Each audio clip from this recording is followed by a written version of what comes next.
Hey everyone, welcome back to the second episode of Foulborn Roulette. Let's spin the wheel and see what fate has in store for us. It is no less than a skin of the lords, but those come in many different versions. So, what does mine look like? Well, let me show you, as all the wheel entries correspond to this stash tab, and this is the armor in question with 30% quality, mind over matter, and 3 green, 2 red and 1 blue socket. And this thing only accepts corrupted gems.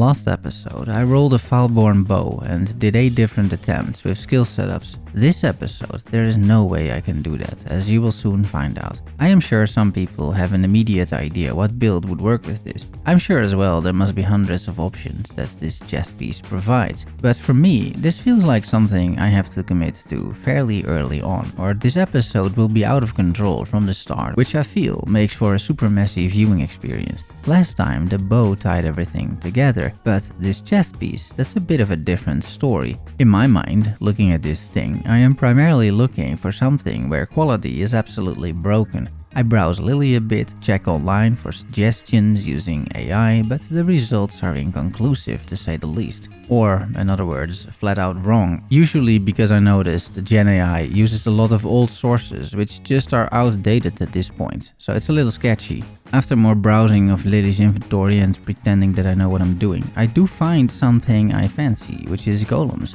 I may just fit in 4 golems, an enhanced support for more quality, and I even have an Ashes of the Stars. Quality stacking, that could be interesting. It's time to create a character with an appropriate name and finish the campaign. I figure I could also use heralds, they scale well with quality 2. After some in-campaign testing, I land on Blade Vortex, converting all physical spell damage to cold using Rim Sorrow. In Act 4, I can equip the golems, flame, ice, lightning and stone, plus 3 heralds right now, all the elemental ones, and this is what my campaign looked like.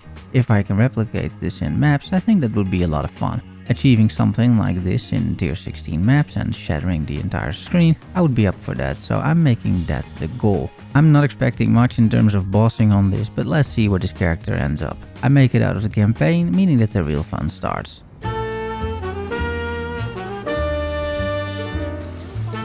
Let's break down this Skin of the Lords item. This thing always drops as a 6 link, comes with random colors which you cannot alter, so I'm locked into these colors. It doesn't have any armor, evasion or energy shield, but it does come with 100% increased defenses for what that is worth. I feel that's a significant downside, as chest pieces provide massive defenses normally. The regular version comes with +2 of socketed gems, that is replaced by 30% quality of socketed gems, meaning you would prefer gems that scale more with quality than with levels, like golems seem to do. Finally, a Skin of the Lords has 1 random keystone on it, which can completely mess up the item. In my case, it merely pushes me towards a certain direction, because mind over matter is 40% of damage taken from mana. That could be a defensive layer. I think it should be a defensive layer, in fact. I don't really have many other defensive layers, so one way or another I should make use of that, and I will. Maybe get a massive mana pool and a ton of regen. That is one of the reasons for starting an Elementalist. Another big reason, of course, is that an Elementalist can have 4 golems without any issues.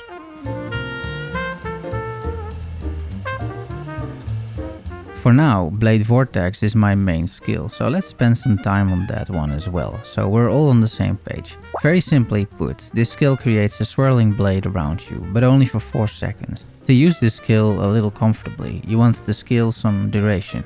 I just have more duration support for now. Also, you want to cast multiple times, which you can do with Spell Echo or Unleash. Blade Vortex has a maximum of 10 blades, and it increases its damage significantly as well. I am using Unleash to get there. That means that roughly every 2 seconds or so I should press the skill, and then I have around 7 or so blades around me, and I can just walk around the map exploding the whole screen with my heralds. There is a transfigured version, but that doesn't have the swirling blades I like. I already found the Val version, even with 20% quality, so I can use also the Val Blade Vortex for 2 extra spinning vortices. Pretty decent on rares and bosses.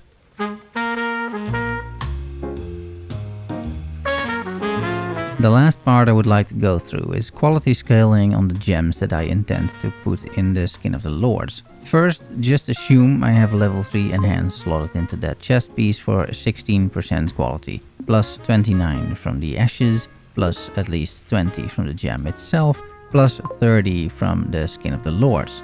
That makes for a total of at least 95% quality. To give you a little bit of perspective, for the golems, this means that the flame golem provides 105% increased damage and 65% increased AoE. My summon lightning golem provides 72 flat mana regen and 32% increased cast speed.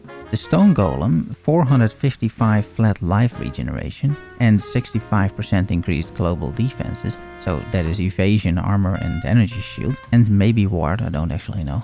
And then the Ice Golem, which is only there because I have 3 green sockets, 130% increased crit chance, which is helpful as I take Elemental Overload and Controlled Destruction support. This way, Elemental Overload still procs. The Herald of Ice then, for all those amazing shatters, gets more shatter radius from quality, and at 95% quality, the shatter radius is 3.1 meters, or I suppose about 3 yards for those overseas. That is, however, with convergence from my Ascendancy being active. With convergence from the Ascendancy being not active, I get even more area of effect, bringing this to 3.5 meters. I've attached a screenshot how much of the screen that is. It's an awful lot. This is just what I landed on. Like I said, there must be almost endless possibilities here, but now you can see why I picked these options. The scaling here is just insane. To summarize, I think the best way of looking at this setup of golems and potentially a herald or two is to see it as a package deal, bringing you all of these stats as a package, as just this chest piece. You could replace a golem if your chest has some different colors. A Chaos Golem would provide massive damage over time scaling, for example. But in general, you can use these golems in the chest to get massive base stat increases and use that on a bunch of other skills. I picked Blade Vortex, but I think Cyclone, Cast on Crit, Righteous Fire, or anything else which scales well with crit and AoE should work out. It's really up to you.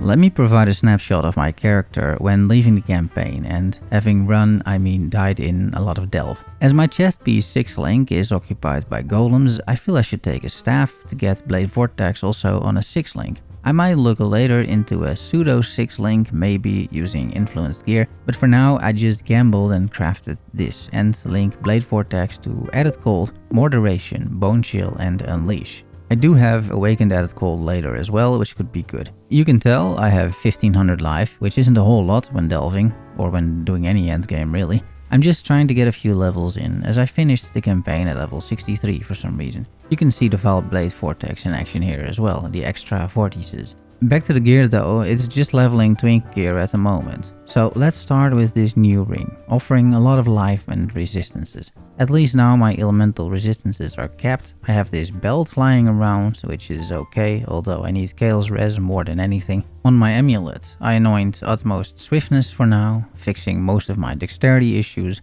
With the belt, I am at 2k life and 1k mana, and a bit of energy shield.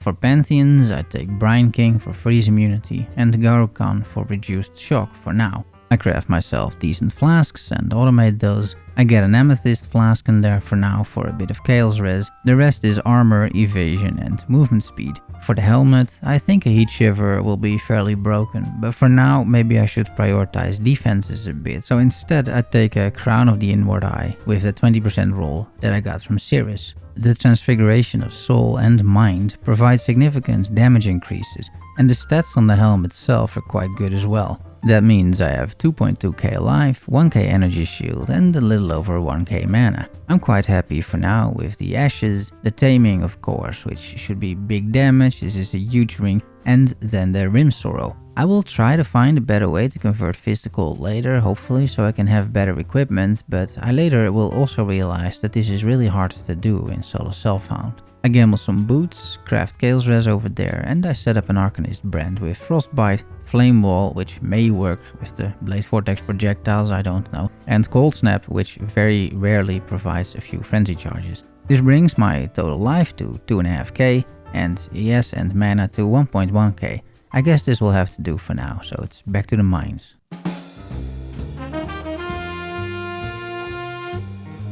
I am rolling in the deep, gaining several levels and upgrades. Awakened cold damage goes in a level 21 Flame Wall 2 linked to Arcanist Brand. I get a socket on the tree and a slot in this jewel with decent stats. Life, resistances, fire damage, and I slammed projectile damage. I reach level 76, level 77, level 78. I get enough duration on the tree so I can replace more duration support with added fire damage. I'm not convinced that this works all that great, but fine. Leveling continues, level 79. Monsters are also level 79 and they kill me. I replace added fire for inspiration for now for more damage. Started running some maps instead. This is a tier 9 map, I believe, and while builds like this, which wants to blow up the entire corridors, do work much better in Delve or a map like Toxic Sewers, the AoE is so humongous thanks to all the quality that even in open layouts you blow up the entire map. It's a little slow currently. I'm quite limited in my movement abilities because I'm using a staff,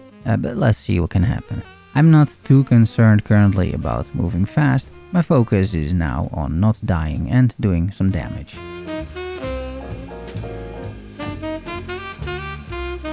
I've reached level 80, meaning I can use the max level Grafts that I have in the stash. For now, after some contemplating, I will go with a freezing tool graft for falling crystals. These fall on chilled enemies, which should synergize really well with the build. And an Aegis tool graft for a small shield when I apply exposure, which I do all the time, thanks to a mastery on the tree. In the end, I want to get the graft which provides life regen and endurance charges when on low life, but I have yet to figure out a good way to reach low life without scuffing the whole build. I finished the 4th lab as well, it's not that much of an issue, the damage is decent. I get a pretty lucky divine font, a random exceptional item, and it rolls enlighten. This may come in handy, either now or on a future character. I don't have this gem just yet in SSF. The final ascendancy is Heart of Destruction, more damage or more AoE. In terms of stats, I now have 2.9k life, 1.2k energy shield and 1.2k mana.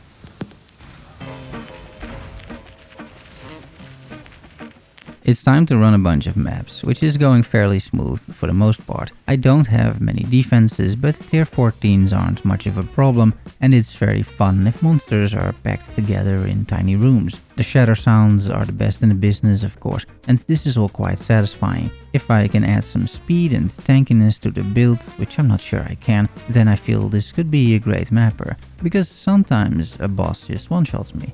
Or, you know, this guy. I'm just trying to loot some goods here, but he's not having it.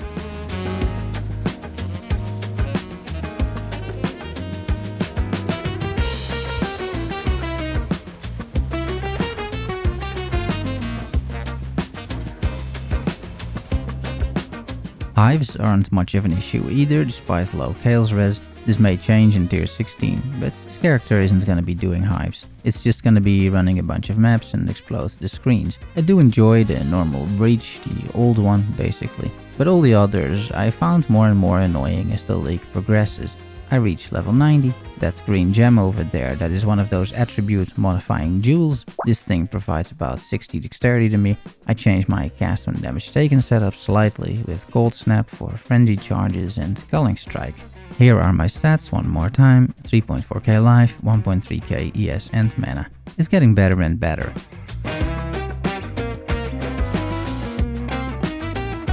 I will roll a double resist jewel and corrupting it, hoping for a decent implicit, which I don't get. And I then realize I have fractured jewels lying around from tree crafting before. That's a little better and a little bit easier to craft on. Here is another, which I use the Horty life craft on for a decent chance at % maximum life. I slam it for % mana, which is great. Similarly, I craft another jewel, slam it, and this one has 4 useful mods as well. I load up a bunch of maps and it's time to grind a few more levels. After running all of those, I respec the tree, aiming for two-handed weapons with strength and intelligence requirements. Usually those should drop as staves, which works for the most part. I save any good fractured bases, who knows, for a future run. I then craft this staff with +3 cold skills, but at first I don't end up using that. Also, the +3 cold doesn't apply to Blade Vortex, which is considered a physical spell, despite me converting the damage to cold. I, however, in my infinite wisdom, don't realize that, because I started using the Rim Sorrow from the very start, so in my mind, this is a cold spell. Also, in my mind, this is an amazing staff, because I think BV is a cold spell. And it's going to take me a while before I realize this thing isn't half as good as I thought it was. But hey, it's fine, it's not like I'm about to spend a fortune on this thing, using my hard-earned SSF currency. I mean, that would be a real shame, right? That would never happen. I get a bunch of Grafts once more and see if there's any decent upgrades. I do find one, put it in, and this is another Graft granting a shield. I need the tankiness, really. I end the session with some currency, as always useful, and back in base I 6-link that staff and I'll be running this thing for the foreseeable future, because I'm stupid. I continue running a bunch of maps without much happening.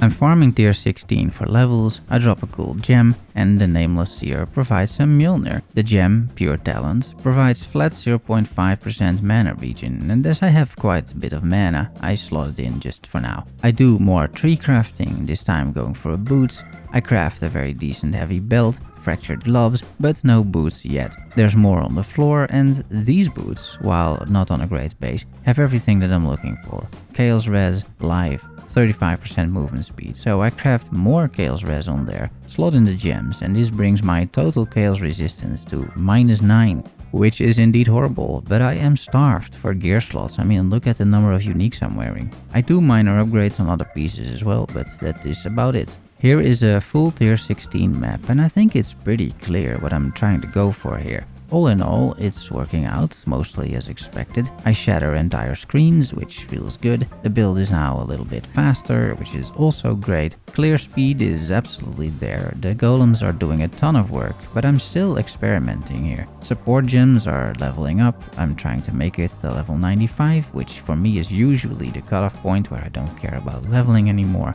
because after that, leveling becomes exponentially more grindy. I am quite happy with the progress so far. It does the content well, it is decent at mapping. Single target damage, however, is lacking, as is tankiness still. Where the build really shines though is in confined spaces with packed monsters, like this toxic sewers, wisps included. I also want to show you open maps though, where the chains are less apparent, at least for now.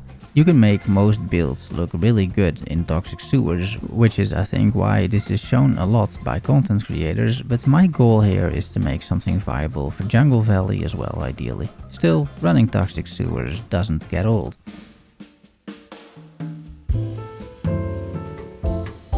I decide that Pure Talent goes out, and I'm experimenting with a new idea, going low life, for at least 2 reasons. The first is pain attunement, and there's also a graft that gives a free endurance charge on low life and life regen. So I set up my gear a bit, I link arrogance support, which makes auras reserve life instead of mana at a 200% cost, with petrified blood and Herald of Ash. And this, as you may imagine, reserves a shit ton of life. Way too much life. I just picked petrified blood instead. That's still a lot of life reserved, however. As arrogance levels up though, the reservation efficiency should increase. I have enlightened linked to it as well. It's not ideal, but it'll have to do. I take the pain attunement for 30% more damage on low life, and I load up another 8 maps to run.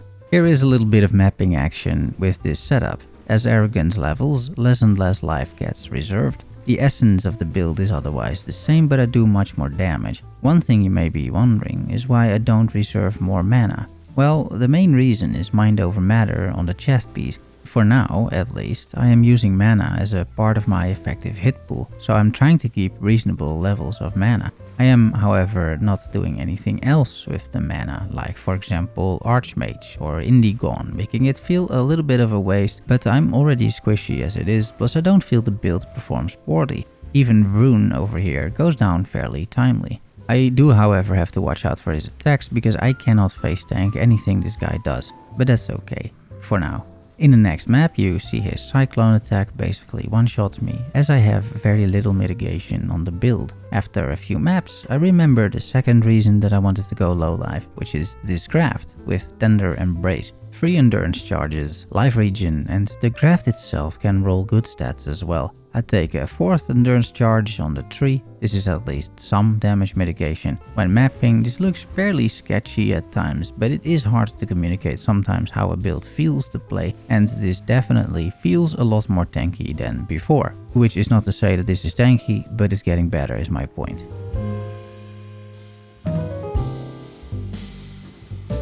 It's time for more changes to the build, hopefully improvements even. This is still mostly done without path of building. I just prefer that, but for those who can't handle it, I will start using it in the end. I will also post it. I tend to do that fairly late though, using path of building. I personally just learn a lot more from trying things out and realizing in-game why something doesn't work or does work. Here, the idea is to incorporate flesh and stone and take the sand stance. As I have so much area of effect, this is a good bit of less damage taken from enemies near me, and as I'm fairly close range because of my blade Vortex, this should help. The closer enemies are to me, the less damage I take. My mana pool with the 2 heralds and petrified blood is still at half. Arrogance is now linked to flesh and stone, and the clarity, which I will level up just enough that it reserves just enough life so that I'm always considered low life, so a little bit less than 50% life. That way, I always get the endurance charges from my Graft. This is a bit of a balancing act, but you can just play around with the clarity levels to reach this effect. As I am running a cast when damage taken Immortal Call setup that consumes the endurance charges for way more physical damage reduction, but that's okay as I get those charges back in no time. Every 3 seconds or so I get an endurance charge. The build is now even a bit more tanky, which feels good. I have also put the Rim Sorrow unique back on the loot filter, and it turns out that after some investigation on the wiki, the only realistic way to fully convert physical damage to cold is this Rim Sorrow in SSF. There are other ways, but those involve Watcher's Eyes and farming Temple, and I'm not really doing that. Rim Sorrow is a very common unique however, and I will come back to this item.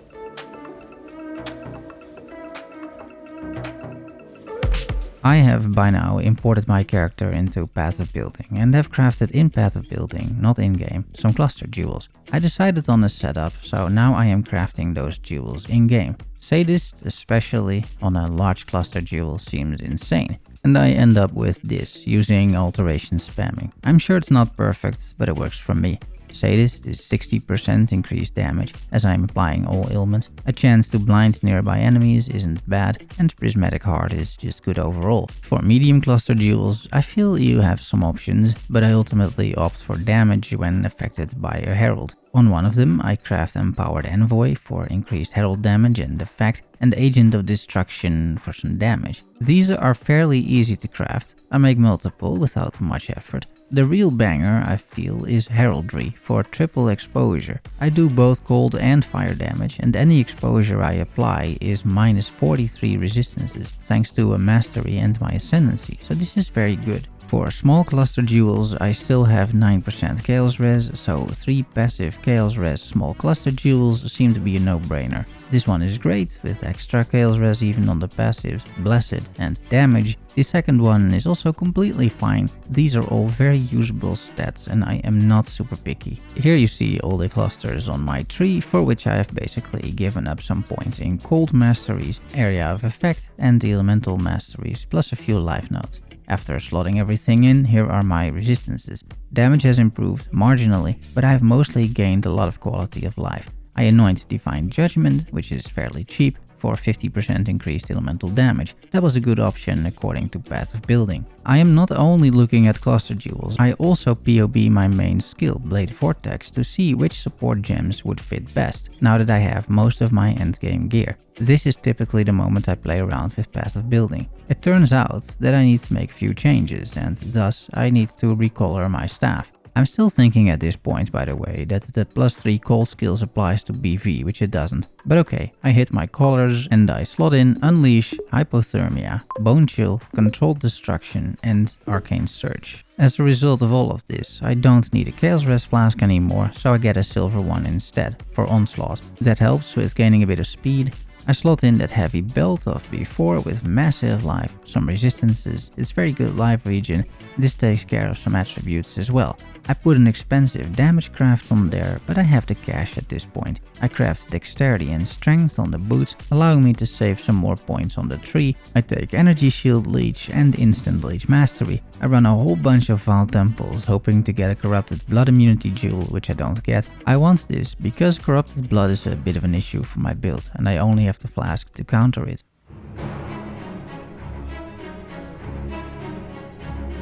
I proceed to do a bit of other content than just mapping after all these improvements, like Maven boss rushing, which works in regular maps with regular mods on it. I even get a woke gem. There's another milestone, my enhanced gem is now level 3. That took like 2 business days. Enhance provides quality, and as I'm basically a quality stacker at this point, I thought it was perfect. It does need to be corrupted however to fit in the skin of the lord, so I wanted to level it first to level 3 and then corrupt it for a chance to hit level 4. So that means a trip to an alpha temple. I will also take another Rimsor with me, you never know. And well, it's a good thing I did, because this one with the double corrupt is pretty nuts. These are 2 amazing corrupted implicites. For the gem I am not so lucky, but I'm not unlucky either. It just corrupts and that is fine.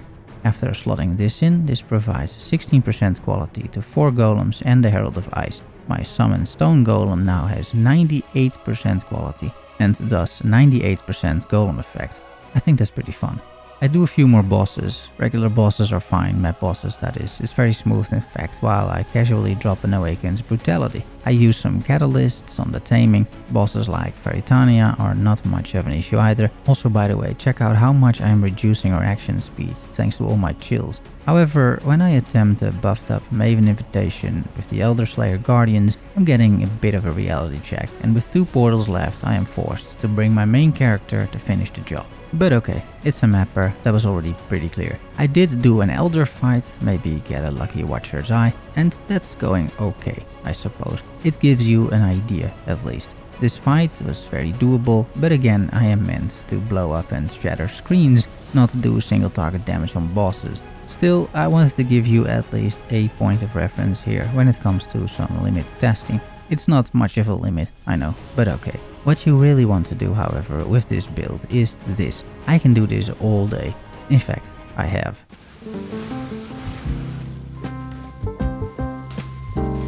If you have been following my content lately, you'd know I've been farming Uber and normal bosses on my main character, Guardian SRS, and one of the items that dropped was this staff, Legacy of the Rose. I think simply an amazing item. It offers a lot. +5 to all spell skills, which includes golems and heralds, up to 40% cast speed, Eldritch Battery, which has of course an interesting synergy with Mind Over Matter, so it's pretty cool that I'm getting both of those then from gear, and then some Shaper shenanigans, which I will get into. First, however, I waste about 600 chromes on getting 2 greens and 4 blues. Then I convert a bunch of jeweler orbs into fusings so I can 6-link this thing. And I suppose to no one's surprise, this is a massive damage upgrade. I'm talking like 80% more DPS in PoE. I mess around with my gear a bit more, make sure I can slot in some powerful auras on the gloves so they receive the +2 from the corrupted implicit. My Herald of Ash as a result is now level 28 for example. I buy a Hatred aura, as with Eldritch Battery, underlying mana according to Path of Building there's almost nothing in terms of effective hit pool, so I might as well use it for auras. Hatred seems like an appropriate aura. I put on some makeup and flashy gear to accompany the amazing art of the weapon, but before I show you a map, let's talk about this weapon a bit more. The main feature on this weapon that is hidden in plain sight, which I wasn't aware of either as I only glanced over this thing, is that this staff effectively lets you summon the Shaper, and he then does one of his 3 abilities: the beam, the slam or the balls, depending on the roll on the item.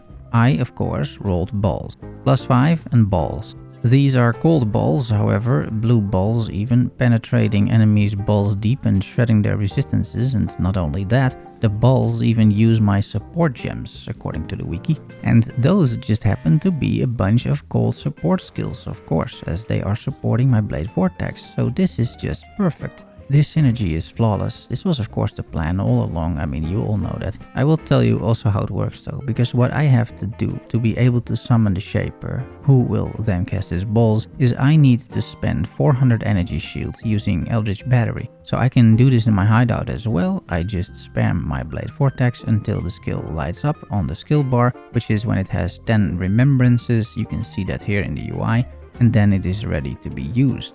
I click it, in my case, left click, yes I know, and then Shaper comes out and shoots 9 balls. I think that's very cool.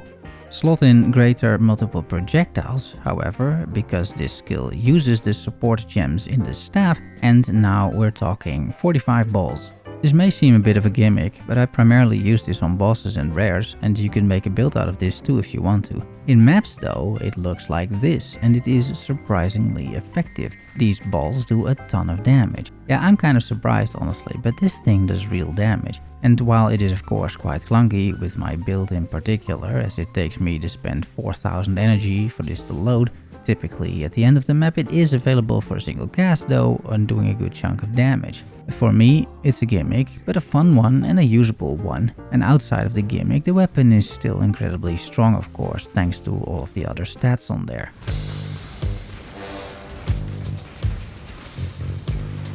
As per usual, I will post the path of building in the description. You can have a look at what I ended up creating. But I've shown all the steps and all the gear, and I went through the whole thought process. In an open map layout, when all is said and done, this gold Blade Vortex Elementalist quality stacker has just massive AoE and tons of shatters, all thanks to golem scaling, which I personally think is very enjoyable. For what it is, a very fun mapper, it's performed quite well, especially after slapping on that staff. And while I suppose Gold Blade Vortex isn't all that original, although I haven't seen anyone play this in a very long time, I personally wasn't even aware of this staff's existence, which lets you summon the Shaper and his balls, slams or beams. I think a great, well-designed item. It synergizes by accident with the build, as I just start a character and play the game usually, so that all worked out quite well in the end. And for me personally, that provides a lot of satisfaction. In terms of stats, the build has about 3.5 million DPS, which is enough for comfortable mapping. It has 45k effective hit pool without flasks up, which sounds okay, but as there are very few mitigation mechanics in place, and some like Flesh and Stone are conditional, the PoE looks better than it is in reality. According to my own path of building, my max fizz hit is 23k. Well, I can tell you guys, there is absolutely no way that a monster can hit me for 23k and I survive. That is impossible. That is complete bullshit. I don't know where the number's coming from. So I wouldn't get too hung up on those numbers. To speak realistically about the tankiness in more juiced up maps, the character does die once or twice per map, and I think that's reasonable. I think the Foulborn unique, the Skin of the Lords that I landed on, makes creating a tanky character a lot more difficult, as you miss so many defensive stats on a chest piece. That said, I think this is a respectable effort in terms of a build. Definitely a bit more of a meme AoE shatter build than a well-balanced build, but I tried my best within the constraints of the item. I had a great time messing around with the build, and I hope you had a great time watching me tackle this challenge. Thanks for making it to the end, I really appreciate that. Please subscribe for more, like the video, place a comment, it helps a lot. Love you all. See you soon, bye bye.